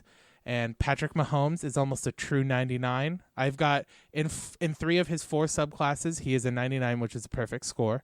And in the 4th subclass, he's like a 96. So soon he'll be a perfect 99. He'll be the best footballer ever. He'll be the perfect man. But it's just like I used to buy it just with Kansas City. Yeah. Yeah. So it was the way we did it is it all about min-maxing? Please tell me it's min-maxing. It is min-maxing. Okay, thanks. But it's also like so like we play to be fair because everyone has the teams they're fans of, and of course there's multiple Eagles fans and stuff like that. So we like in the franchises we do like a lottery system. Where like your name gets drawn and you get assigned to a division and then you get to pick from a team in that division. So I got assigned AFC West. I was like, I'll be Kansas City. They're fun. Yeah. But just like I used to just literally buy the game because like friends of mine played it and it was a good way for us to like have something we can relate over. Yeah, it gave us an excuse to talk. So that's but factor in that, but like now that it's become an RPG, like it's got this year's had a fucking story mode that I still play. Where like it's called Face of the Franchise, where you start off it starts you off in college and you're a quarterback for a team that's going to the national championship, but you've never started before. The team that you commit to in the beginning wants you to be the starter, but then like a superstar from another college transfers, you never play a college game until he gets injured. in the championship. I'm in. And like you go out and like depending on how you perform in the championship determines like your value. And then you have to do all the like mini camp draft stuff. Like you have to go out and like throw passes and like perform for these teams and see who wants you and stuff like that. So then you get drafted to a team and then you play through your whole first season. Again, like they cut to like ESPN where they're talking about your player on ESPN and how whether like the story depends on like how you're performing in games and all the shit. And I'm like, man, you figured it out. You figured out how to get like some of the fattest, nerdiest dudes into football. Yep. Because it worked. That's it. I'm hooked. You just got to make it an RPG. And the class system works awesome. And then they also added what's called, so your players develop XP based upon their caliber. So you've got normal development, star development, superstar development, and X Factor. Oh. So normal. Oh, man. So normal is like there's nothing special about the guy. Get rid of him. A star means he gets XP at like 1.25. A superstar means he has like some small special abilities, but also gets like 1.5. And then a superstar gets double XP plus this activated like crazy ability. So like it's insane, dude. Like Carson Wentz with a jetpack. it's kind of what it is. On the Chiefs, wide receiver Tyreek Hill, his X factor is what's called Mossed, named after Randy Moss. And what it is he has a 100% chance to catch any ball thrown more than 50 yards. Wow. So you have to have like this scenario where not only your quarterback can throw a ball 50 yards, but as long as it's catchable. Like if he way overthrows him, of course he misses it. But like even if it's contested 1-on-1 or 2-on-1, if it's more than 50 yards, he catches it every time. And it's like so you have these abilities, but wow.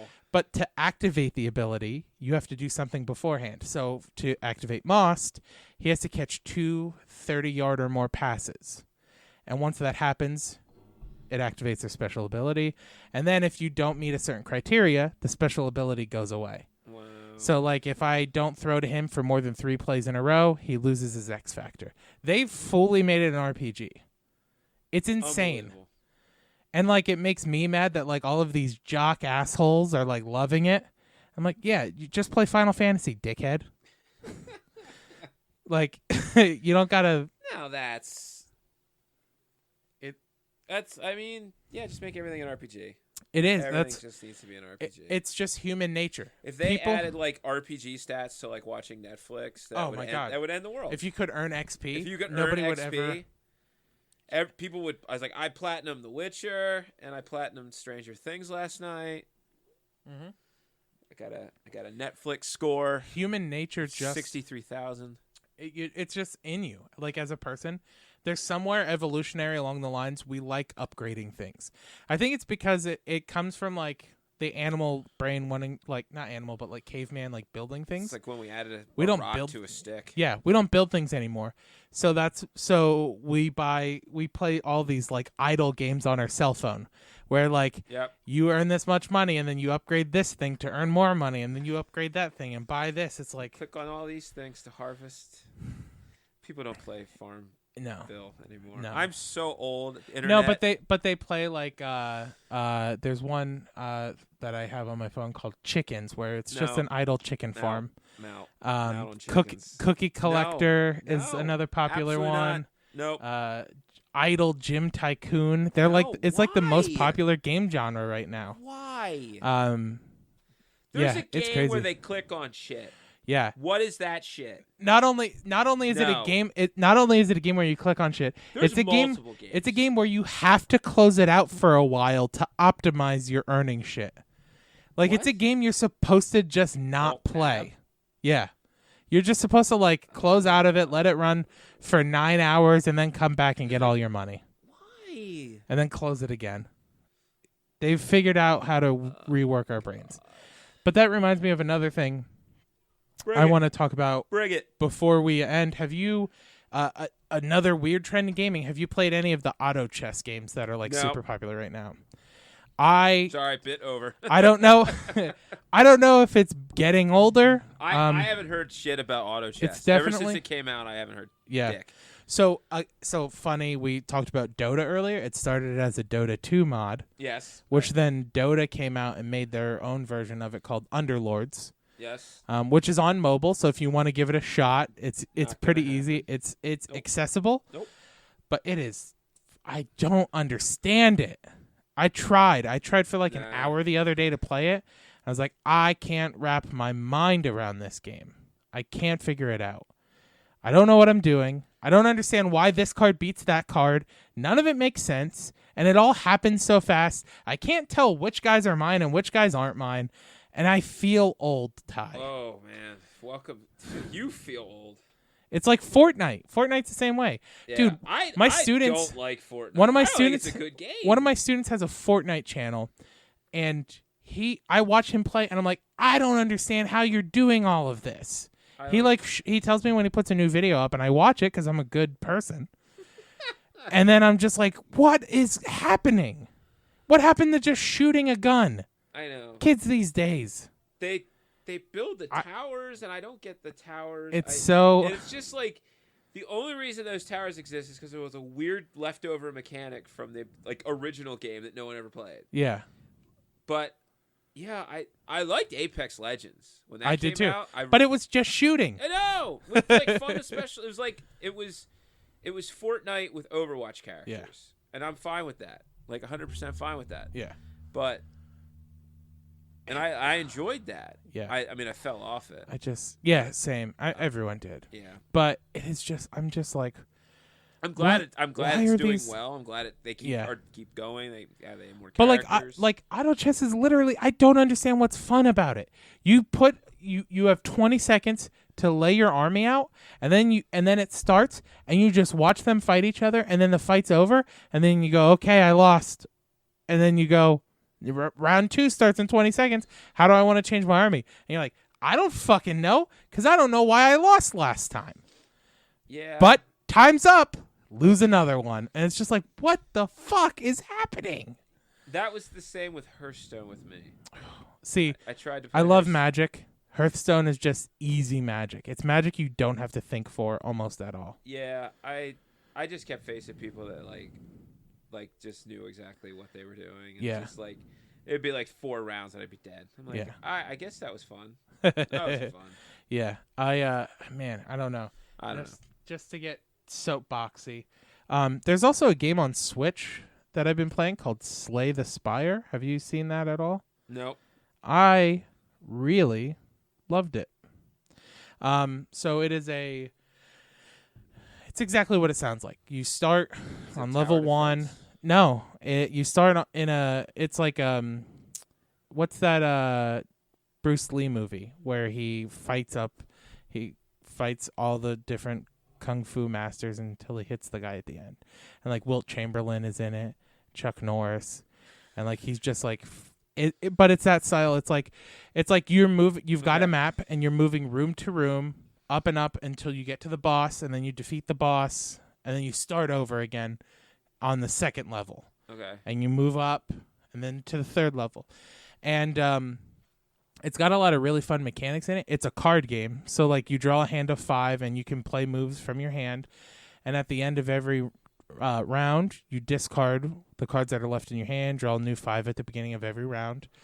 But you only have 3 skill points to use. So you have to really think about efficiency of cards you're playing and stuff like that. Okay.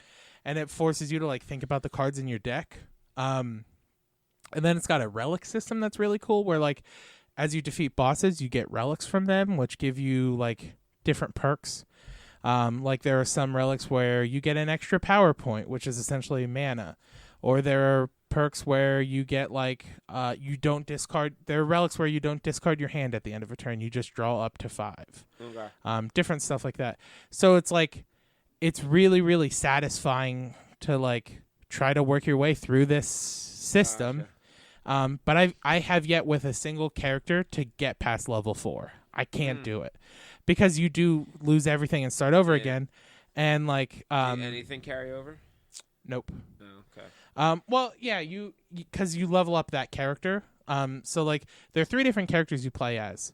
So like you can unlock different things and different like each character starts with a relic, so you can unlock different relics for them to start with and stuff like that. But you don't get to keep anything from your last run through. You would probably like. Did you play FTL? Mm-mm. You would like that. Yeah. That's on Switch, I think. Okay. And mobile. I'll check it out. FTL. Faster Than Light. Okay.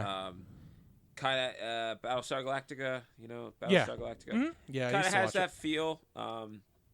You are one ship running from a armada of evil Borg. You know, insert. You know, AI name here. Yeah. They're chasing you through galaxy after galaxy. And you have a certain amount of moves to jump to certain planets, check out certain beacons, check out certain space stations before they catch up to you. Hopefully you've gathered enough resources that you can make the jump then. Oh, cool. And you go to the next system. I have seen this. This looks awesome. And it's a roguelike. Yeah. So you get a crew and you build up stuff and it's randomly generated and you get stuff. Yeah. And make decisions. Sometimes you pick up extra crews. Sometimes you pick up extra lasers. You fight other ships. And you try to get enough resources to basically fight the boss at the end. Yeah. And who's all out. And you hopefully have enough. You will die a few times. But as you go, eventually you will beat them. And then that unlocks more ships. And then you can play through the thing again with the new ships. And then that starts unlocking more ships. And then that's kind of how like the roguelike kind of kicks in. That's really cool. I love that style of game. Yeah. Because it's so easy to stop.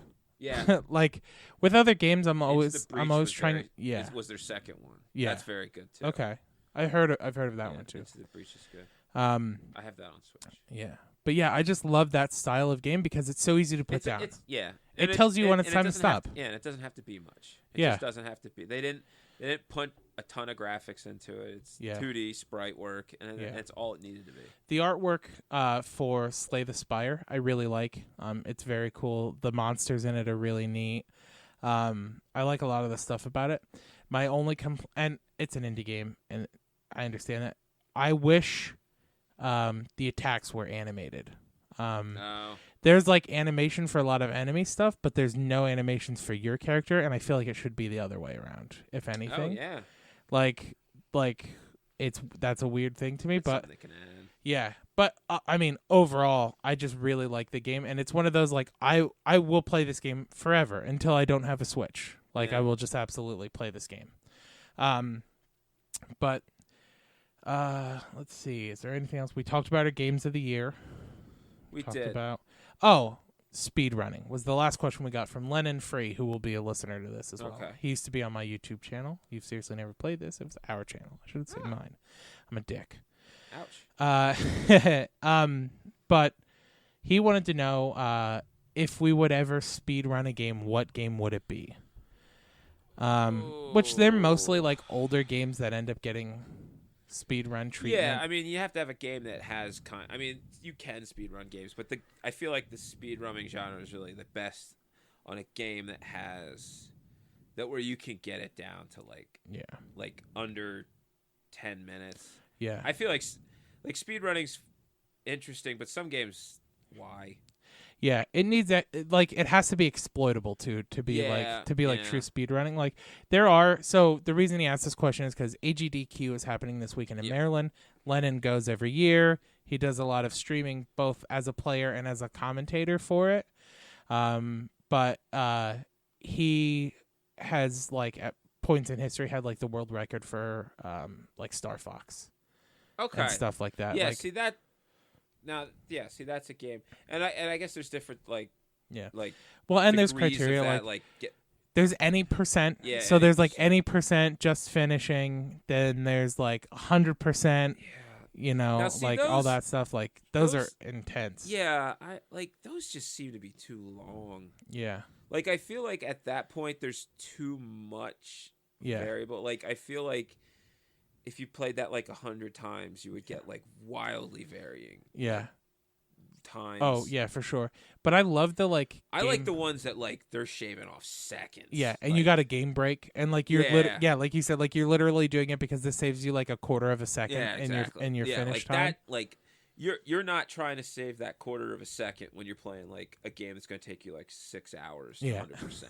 Like, yeah, it's more of like just I know where everything is. I'm just Yeah. going to play this game and just get everything. I like watching it, but I'm so bad at it. Like Yeah. because it requires you to like be so precise, Yeah. and I would want a game that would be fun to like I would say beating the game. There's no other way of beating this game. Yeah. This is how you beat the game. Like Mario, like you beat the game. Here's the credits. This is the game. It would want to be one of those games for me. I don't know what it would be. Like Ninja Gaiden or something like Ninja that. Gaiden would be a cool one. But like also because it's so hard. It's so hard. But like something that has an end. Yeah. Like one of the biggest, like the mind-blowing things for me was playing Ninja Gaiden for Sega Genesis and understanding that the reason I sucked so bad is because I actually stopped and tried to defeat enemies. Like that game, you just keep moving because they never stop. So you just have to stay moving the whole time or else you will die. Ghouls and Goblins was like the same way. Yeah. Super Ghosts and Goblins, like... I don't know what I would want to play. I think that's one. I think that's one I'd want to speed run, and that's like Super Ghouls and Goblins, and that's because I suck at it so bad that it would feel so rewarding. I've lost so many times at that game throughout my life. It would be so rewarding to not only beat it, but to beat it super fast. It would feel like a moral victory. I feel like a game that like going fast. Like Sonic. That's the like that's the point of the game is to go fast, to like just shave off, like to do like a perfect run. Yeah. Knowing like the precise spots you got to jump at to clear this enemy and just like it looks fast. Yeah. Like that's what I like. You want it to look. Yeah, I want it to like feel fast. Like Sonic would be good. I'm trying to think of another game that would be like has that speed to it. Oh, you know, it'd be a great game. I would beat this game. I would speed run this game. Bonk. I loved Bonk. Bonk would be an awesome one. I loved TurboGrafx 16. Yeah. I have some fucked up stories about TurboGrafx. We can talk about horror stories. No, okay, so the TurboGrafx 16, weird story about TurboGrafx 16. The TurboGrafx 16 was like one of my favorite systems. It was the system that my dad had. Mm-hmm. And because he would buy like my dad was weird into video games. He like bought them more for the fact that they were new technology, not so the sense that they were like art forms, I guess. Or like something he even like played. Yeah. Like it was just a new thing. He was just wanted to see what technology could do. Like he was a guy that bought a CDI. Yeah. Just see. Yeah, just ColecoVision. Exactly. That's so weird. Like knowing him now, it both makes sense and doesn't make sense at all. Because now he's like he doesn't seem interested in tech at all. I know, right? He seems like almost afraid of it. Yeah. He played video games the weirdest way.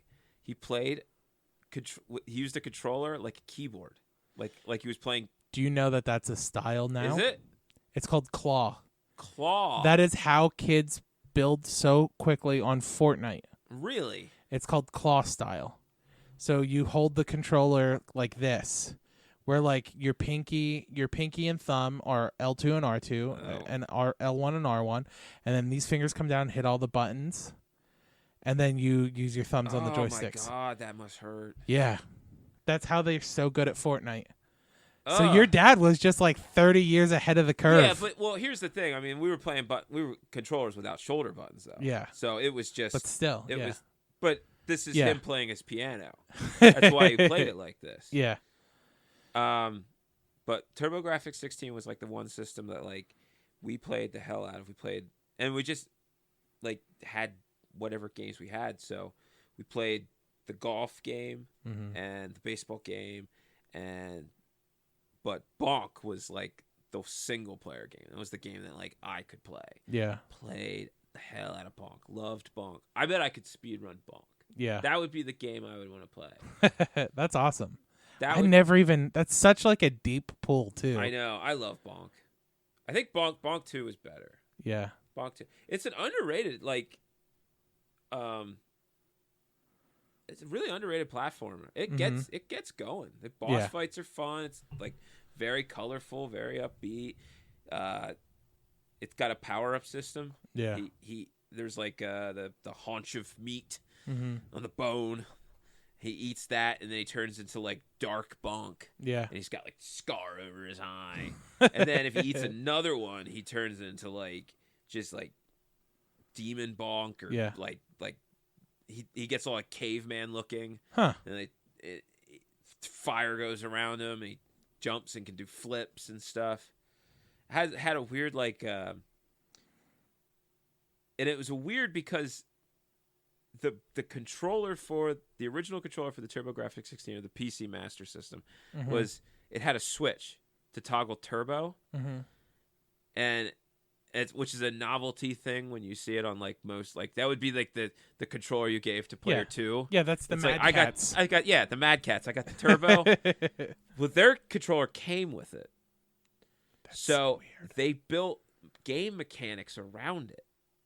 You actually had to turn it on for some mechanics. Wow. Because there was like when you did when you were in the air and you did an attack and you didn't hit anything, you would do a somersault and it would cause you to float for a second. Yeah. So you'd have to. There was levels where you had to like glide. You had to turn it on, and then when you jumped, it would just constantly do the somersault. Keep rolling because you were and then you could like levitate through like the levels. And I thought like you were supposed to do it at certain parts. That feels like that's probably the speedrun strat then, right? Like you just jump up, float to the finish trying line. to get certain and that would make it fun. Yeah. Because you could start getting momentum, because if you start bouncing and then like if you hit certain things at a certain bounce, you would bounce like further, faster. Like far, like if you hit it on an angle, you would bounce at that angle. Yeah. So like it had like the Sonic kind of bungee things, but they were more like plants. Yeah. Like the little springs. Spring disc. Yeah. They had those. Like if you could know where those are, you could bounce the whole level, bounce off enemies with your head. Yeah. That'd be a fun game to speedrun. That'd be fun to watch. I'm sure. I'll bet you there's videos out there. I bet. We'll check for it then when we're done. If there isn't, I'm patent pending. Patent pending. You're gonna patent pending. TM. We have it. All right. I feel like that wraps everything up pretty good. Is there anything else you wanted to talk about or cover? I think I'm good. I mean, this is episode 1. Year in review. Yeah. Episode 1. It was good. Not it's as also good as episode 0. Yeah. But I mean, it's hard we're never going to get those guys back in here. No way. We won't. Man, what? They know how to party. It was a lot. It was a lot to deal with. I mean, that was so much. Yeah, I felt bad that you had to like bring your family back into the house afterwards. I know. Well, I mean, the fire department was here to help them. So that's true. Man, boy, episode 0. 1. That's nuts. But yeah, episode 1 feels like a good time to like record it. You know what I mean? Like the whole time I was like, this makes sense to do it at the beginning of the year. We got a year out in gaming. Bam. New console drops this year. We do have a new console. Yeah, I'm at the end excited. I'm not gonna buy them. I mean, I will, but I'll probably do like I did with the PS4, where I waited a year. Yeah, just because there's nothing on it. There's everything's on both consoles for the first year. Yeah. So I'm gonna stick with the PS4 for the first year. Xbox is all their stuff comes out on PC. Yeah, no need for an Xbox. That's what they're going for though. I now know. They've dropped everything. It's just Xbox Series X. All that thing's just gonna be. It's just a Windows. The thing's boot up to a Windows. It looks screen. like it. It looks like a computer tower now. It's gonna boot up to Windows. Yeah, it looks exactly like a computer tower. It makes the most sense for them. Why not? Just have it open up a browser. Yeah. Like, who cares? Yeah. At this point, just let it do everything. Yeah, I mean, that's what they've been trying to do anyway disc? for years. As of right now, yeah, but we'll see.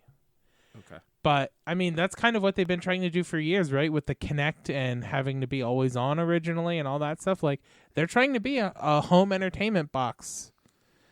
This is the one that does it, I think. Yeah, they should just put like an Alexa thing built right in it, right in the top. Just their Cortana. Yeah, Cortana lights up. Oh, that'd be cool. They should have a gimmick. Hey, Cortana, and it's like, bloop, you see a blue ring come up. All and the it's lights like, come out of it. Yeah. Have it hologram that shit. Yeah. Man, they should just put a glass box. Yeah, one of those like pyramids or whatever, and just Cortana pops up on you. Oh, that would be That'd be cool. That would be cool as hell, man. You would sell billions just for that reason. Everyone would have everyone that loves room. Halo and Cortana. she just dances when it's in standby mode. Yeah. She just Yeah. All right. Well, thank you for tuning in to the Up and Up, and we will talk to you next time. Sure. We'll figure it out. We're getting there. One of these days, we'll have a true sign-off. Like a sign-off. Yeah. Like Godspeed. Yeah. I got nothing, though. No. Didn't really. I just want to go to the cliche, like, thanks for listening to the Up and Up. Now get down. Get down. And then we cut to that. Come on, get down. Yeah. There we go. That's perfect. And then we get sued. Of course. I mean, that's sued? the natural trajectory. We just get a cease and take it down and copy claim. They'll copyright claim it, and we'll just, it's copyright. I've gotten pretty familiar with it. There's as long as you know. Yeah. I don't want any mail to show up at my house. Yeah.